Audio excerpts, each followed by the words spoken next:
আমার মধ্যে দৃঢ় বিশ্বাস মনে হয় এদিক দিয়ে মনে হয় মাদক পাচার হয়, না হলে আজকে কেন এখানে আইসেরা মাঝে মাঝে গাড়ি আগুন লাগা ধরা পড়ছে। ড্রাইভারটা নেন না ফালতা নেন না, যেটার মাঝে আগুনটা মূলত লাগছে গাজার প্যাকেটের মাঝে, এটা টাইম এসে আগে নিচে নামাইছে, নামায় এসে যখন দেখছে যে 4-5 পাবলিকায় পড়ছে দূর দিচ্ছে। তিন নাম্বারবিহীন সিএনজি এবং সিএনজিতে থাকা 19 কেজি গাঁজা পরিত্যক্ত অবস্থায় উদ্ধার করে। সকাল 10:30টার দিকে আমার ভাইস্তা আমাকে কল দেয় যে কাকা একটা ঘটনা ঘটছে, একটু তাড়াতাড়ি আসেন। যে একটা সিএনজি এখান দিয়ে আসছিল, আসার পরে আগুন ধরছে নাকি, আগুন ধরার পরে এই নিচে নামাইছে, এইদিকে নামাইলো, নামানোর পরে একটা লিস্কা হলো আমার এক ভাইস্তা, ও দেখছে প্রথমে দেখার পরে ও গিয়া কাছে গিয়ে দেখতে যাওয়ার সাথে সাথে ও দূর দিয়ে চলে গেছে, যার মাল ও পলাই গেছে, ওই মালগুলো এখানে আছে 10 ব্যাগ গাঁজা। পরে পুলিশকে আমরা হ্যান্ড ওভার করে দিয়ে দিই। গাজার সিএনজি মাঝে আগুন লাগিয়ে গেছে, আইসাই দেখি হ্যান্ড ওভার করে দিয়েছে পুলিশের কাছে।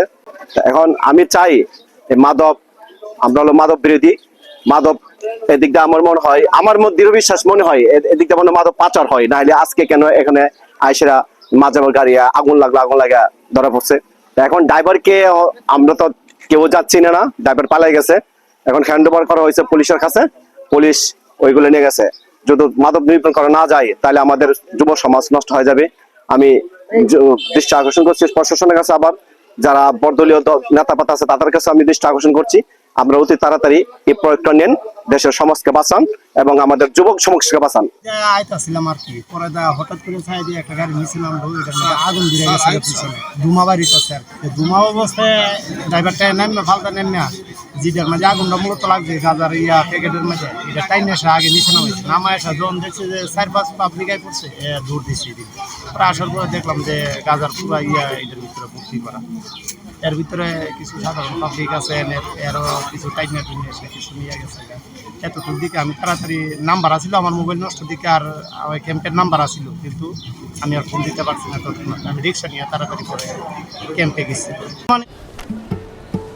কি বুকে বাংলাদেশ আর হাতে বিদেশি, এই যে হোয়াইট প্লাস প্রো সেনসিটিভ স্কয়ারের।